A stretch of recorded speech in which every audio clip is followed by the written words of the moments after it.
namoota rakkina garaagaraa keessa jiranii namoota biyya alaaf biyya keessa jiran duukaa ta'anii waan humna keenyaan gargaara. Akka carraa ta'e immoo waa'ee kee dhageenye mucaa kee dhabnee isheen kun haala irra jirtu akka tamitti nuti barbaanna. Akkuma jiru immoo duraan haadha qofa abbaa koo waliin galu ture. Haati qofa abbaan koo baay'inaan waliin galanii. Amma yeroo boosumti shi. Tasgabbaa'ee nutti haasa'e. Isin fuudhanaan jedhe. Mishi bakkaan jedhe gaafa haati qofa abbaan koo garmalee wal lolu kana keessaa bahuu fedhee isin fuudhanaan jedhe. Ishee gaafa itti galu deebisee immoo dhaqee biyya olmaatti nagatee eessatti? Baraa guutti jedhamutti dhaqee nagatee badee waan hin dhabeen qabu naan jedhee ishee deeman duukaara deeme gatiin maatiin koo baay'ee wal lolanii fi kana baqan dhaqee achi keessa bu'ee kana mana duwwaatti nagatee badee isaan booda deebi'ee maatii kootti gale. Umurii waggaa. Amma waggaa 16 keessan jiru yeroo waggaan koo 15. Isa siitiin duukaa deeme dhaqee mana duwwaa keessatti nagatee badee amma gaafa dawwaluu fi na arrabsaa gatii mucittii faanaan jedhe. Anda fanni jurumbe. Maatiin koo, haati koo, abbaan koo, haati koo walii kaniif. Abbaan koo haadha manaa biraa fuudhee jira sababuma kooraan kan ka'e. Isaan booda haati koo takka kosii xaladdi takka immoo gabaana gaddeemame bushetti. Gaafa dhabne immoo akkasitiin iyyuu hin bulu. Gaafa sidii deeme callisee amma wajjin turtamanii keessa yeroo wajjin jiraachuu jalqabde. Baay'ee wajjin turre mana keessa jiraannetti ji'a lama akka baay'ee wajjin mate. Mana haadha kootti dhufee deeme. Ilma rakkachaa ture garuu maaluma isaan argatan yoo arganne wajjinuma yaadnaa yoo dhabne akkasitiin. Ati jaallattee miti jechuudha rakkinni maatii ijaajiruu fi taariqanii itti daabboo faadhaan oolus qabna. Kan mana keessaattis qophaa ishee dhagatii ta'e ijoollees barsiiste ijoollee anaa wajjin ijoollee sadiidha. Wanti baay'ee dagachuu hin dandeenye. Mbunishi wekadisi. Tasgabbaa'eetii haasa'e isheeti. Tasgabbaa'eetii haasa'e keessatti. Mbunishi disi. Ani yeroo riyaan koo baratu akkatti riyaa koo ija guute ilaaluun qabu gatiin ta'ee fi nama qadda gaafa riyoon koo dabtarii baattee sana deemtu nana waan fa'a. Ammati mucaan kee yoo jajjabaattee mana barumsaa galtee baratta umuriin kee ammayyuu hin darbine ati abdii kutachuu hin qabdu. Mucaan kee guddatti ati immoo barumsa keetti deebita immoo wanta humna keenya si gargaara ture.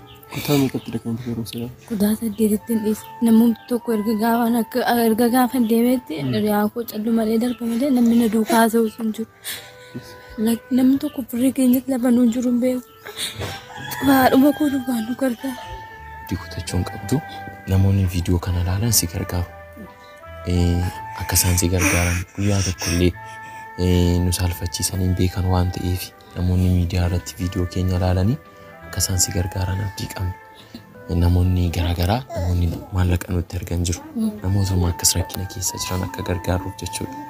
Miitii Wallaggaa kan jedhamtu qarshii 6,000 akkuma kana obboloonni tokko Likkituu fi Saaraa kan jedhaman qarshii 10,000 akkuma kana nuuni immoo qarshii 2,000 itti siif daballee kuni walumaa gala qarshii 18,000 jechuudha. Mucaa keefisii ofii keefisii wanta si rakkisu ittiin godhatta. Musaalee bisu jireenya kunuunsa. Gammadeetta. Gammadeera. Isinii harmee mucaa kanaadha. Harmee mucaa kanaadha. Saala rakkisaa keessa turre abbaa wajjin wal gumna. Jireenya tokko hir'inuma mana keessaa ilaallee wal gumna. Ijoollee barsiifannaa ijoollee nama godhan innis hojiin qabu jaatee walitti utuma buunu. Mucaan kun isaan wal gumnu ilaaltee rakkoo keessa galte. Ani bakkee kana keessan barreessaa ola galgala duwwaan irra baaf galamee takka qaansiraan hojjedhaa yoo nagada argadhe nagadan hojjedhaa. Qayyoo gooftaan jireenya isaanii haadhaafu gufuu tajaajila isaanii jireenya isaanii irraa buqqisu. Isaaniif dhaabbatu amma isaan dhala koof dhaabbatan samii isaarraa dhaabbatu. Dhalli koo ofirratti battu dhabdee firoonni nan qabullee na jibban sababa ishee irraa gadi narii tonnaan poolishee mabboo'ee na awwaala jaate kan ari'uu hin danda'udha bo'aasu. Naafiyyuu waaqayyoo jireenya keessa na dhaabu jedha. Namoonni obboleettii kan bukkee dhaabbachuu barbaadan kan gargaaruu barbaadanii karaa ala. Ashama harka fuudhee akkam jirtan hordoftoota chaanala kootii kan taatan marti keessanuu nagaa rabbii lafaaf iddoo jirtanitti isiniif haa baay'atu akkam turtan akkabsa akkana keessan an obboleettiin keessan nagaa guuturraa hafaa qaba nageenya na bukkee ture isin birallee haa jiraatu isiniin jecha namoonni chaanala kanaaf haaraa taatan subscribe like gochuudhaan maatii keenyatti dabalama. Kan maatii koo turtan immoo hanga yoonaa yaadawwan garaagaraatiin na deeggaraa turtan galatoomaa galata guddaa na biraa qabdan isiniin jechuu jaalladha. Deebi'ee dhufee jira obboleewwan koo viidiyoo jalqaba irratti argitan kana jechuudha. Namni akka koo viidiyoo kana ilaalee xumuruudhaaf imimmaan harcaasee jira dhugaan isiniin jedha. Imimmaan keessa isheetti akkasitti konkolaatu suni ana laphee koo nama deesse maaliif akka ta'e hin beeku.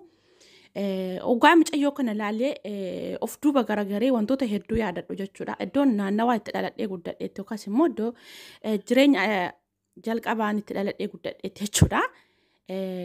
Maaliif jennaan wantoota akkasii kana nan arge. Maaliif jennaan ijoollee sanatu dura koo dhufe. Lakkaa ijoolleen sunis kaleessa waan akka ishee kanatti cinqanni itti dhaga'ameef cinqata sana baqachuuf ofii isaaniitti immoo fidanii abiddatti of gatanii waan jedhu tokko dura koo dhufe jechuudha. Har'a mucayyoon kun ka daa'ima baattuu miti ofii ishiiyyuu daa'imaa jechuudha. Har'a baay'ee tokko jechuudha laphee koo nama daa'e. Kana yeroon isin hin jedhu ijoollee dhiiraa hundumaa walitti qabnee yookaas immoo jecha hamaa irraa dubbachuudhaafis maaliif jennaanii akkatti irraa dubbattan illee hin qabdan.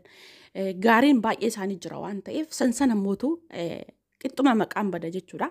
Kanaaf keessattuu ijoolleen keenya jechuudha akka dandeettii hin qabne kan mucayyoo sana jiraachisuu hin dandeenye ofii isaa isheedhaaf miti ofiyyuu danda'u of jiraachisuu kan hin dandeenye har'a mucayyoo kana fidee akka barbaadetti fedhii foon isaa ba'atee waarratee achii booda immoo bakkeetti ishee gatee lubbuu takka qofaanii miti osoo lubbuu takka akkuma jalqabaa alola ishee jirti ta'ee jechuudha.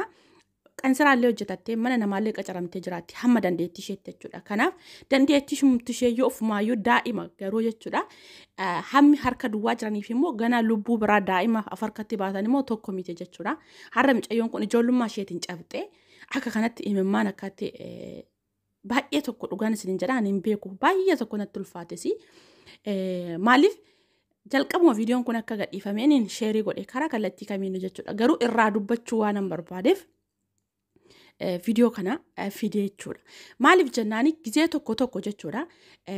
Ijoollee shamarranii fakkeenyaaf amma jechuudha anumaa wal qabatee lafa cinqanni jiru akkasii mootu lafa ciqicidhii yeroo baay'ee jiru jechuudha. An akka gama gootti namoota kaan hin beeku malee hin jaaladhu. Maaliif bakka na cannaqa nyaachuu baadhee dhuguu baadhee noormaalii mana nageenya jiru yoon jiraadhee bakka santurranaaf filannoodha jechuudha. Kanaaf mucayyoo kanatti hin faradu. Mucayyoon kun tarii akkuma kanu haati jettu kana haadhumti iyyuu immoo too laaltan bifumaanuu haadha isheeyyuu daa'ima dhugaa rabbi jechuudha. Maaliif namuma jireenyi akka kanatti no jedhetu hubamte jireenyi ummatu ishee hubeeti malee jechuudha. Isheenuu sa'aatii kanatti jechuudha akkuma namoota kaawwanii nama uffatee dhiqatee bareedee iddoo barbaade iddoo geessa garaa ishee yookaas immoo akka garaan ishee ajajetti baatee tooni galuu dandeessudha jechuudha. Garuu mootu isheen illee ofii isheeti jireenya akkasii keessatti dhalli ishees immoo waan akkasii yookaan ciqicidhii isaanii sana baqachuudhaan kanarra seente.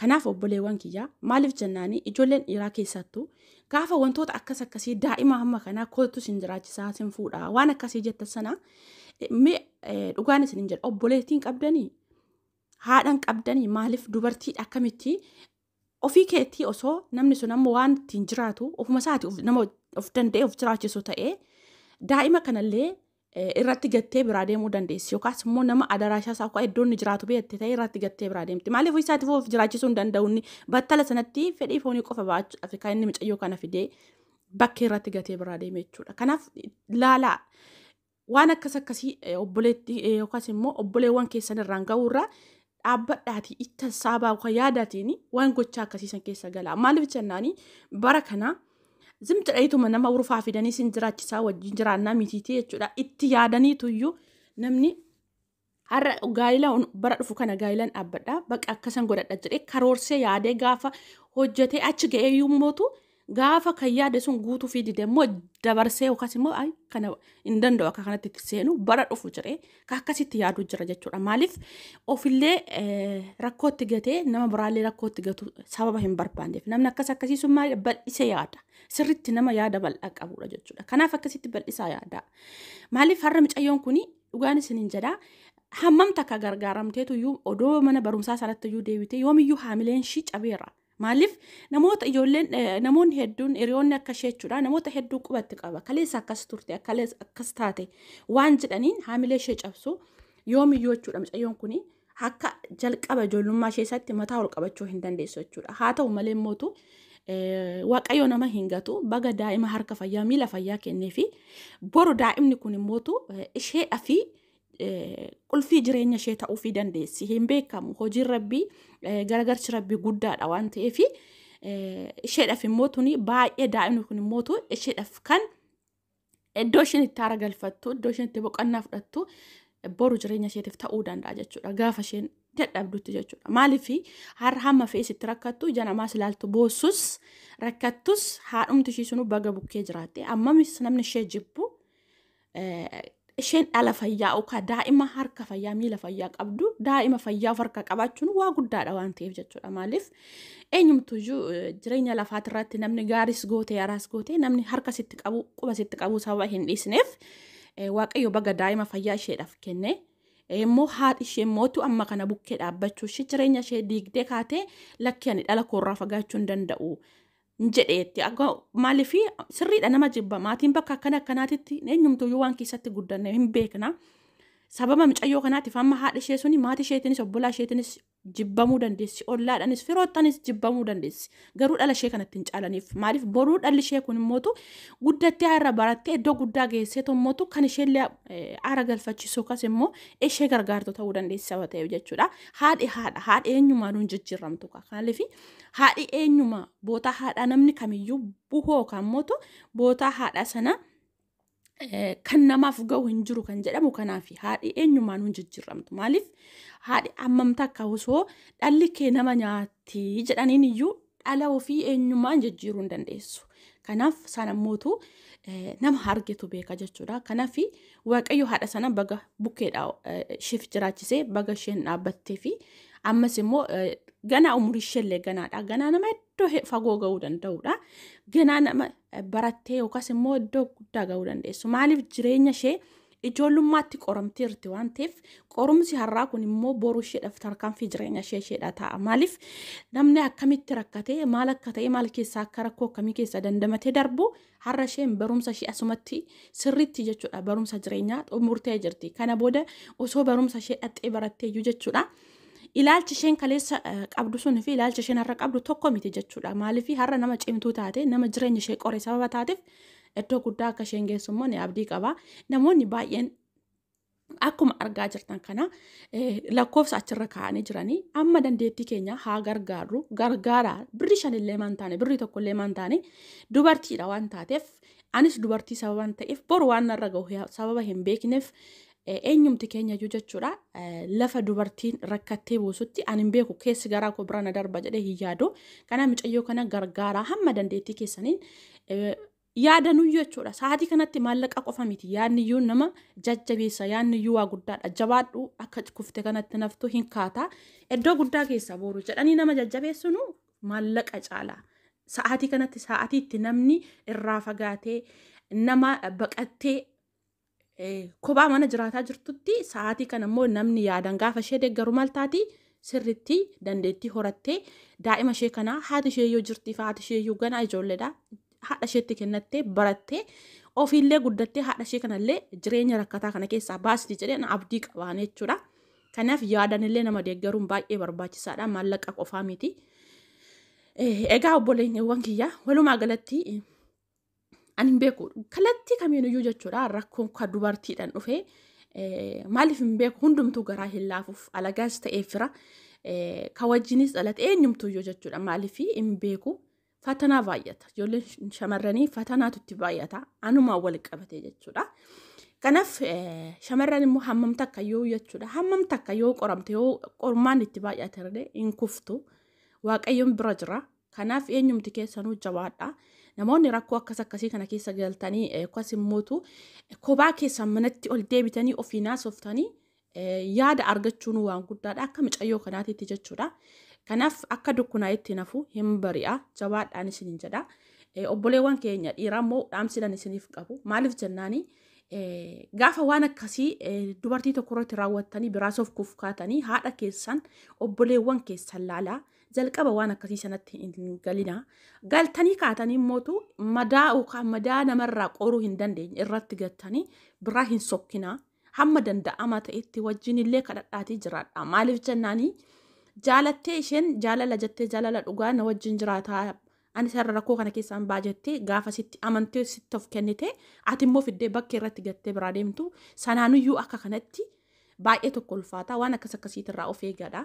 Obboleewwan keessaniif yaada haadha keessaniif yaada gaafa waan akkasii raawwattan jechuudha. Eenyumtuyyuu haadha qaba. Dubartii malee gara dachee kanaatti as hin dhufne. Kanaaf waan akkanaa kuni waan laphee nama cabsu waan nama akka kanatti nama dhukkubsu kana hin dalaginaa obboleewwan keessan irratti isiniin jedha. Kun yaada nama tokkoo kaa yaada dhuunfaa nama tokkooti. Walumaa galatti hunda keenyayyuu Waaqayyo nama karaa isaa irra goru Rabbi nu haa taasisu. Obboleettii keenya kana immoo namni kamiyyuu amma dandeettii keessaniitiin gargaaraa hin gargaarra.